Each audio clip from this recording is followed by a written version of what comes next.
The White House has apparently drawn a line in the sand and is considering all options for a response in the wake of last week's suspected use of chemical munitions in the Damascus suburb of eastern Ghouta.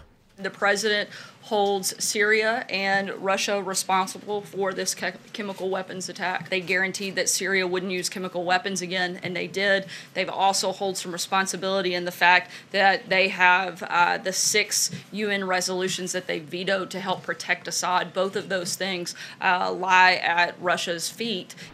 It follows the US president tweeting a warning to Russia to be on guard, saying smart missiles will be coming. No idle threat considering the presence across Syria of Russian military advisors working with forces loyal to President Bashar al-Assad. As other US allies line up to consider military options of their own, the Organization for the Prohibition of Chemical Weapons is preparing its inspectors to look into Saturday's events in Syria.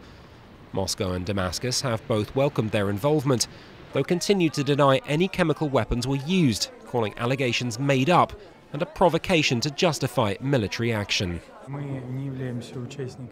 We do not participate in Twitter diplomacy. We support a serious approach. We still believe that it is important not to take any steps that may harm the already fragile situation in Syria. Whether by Syrian loyalist forces or not, the suspected use of toxic agents on the last rebel zone in eastern Ghouta appears to have had an outcome in Damascus's favour, with the last rebels pulling out of Douma.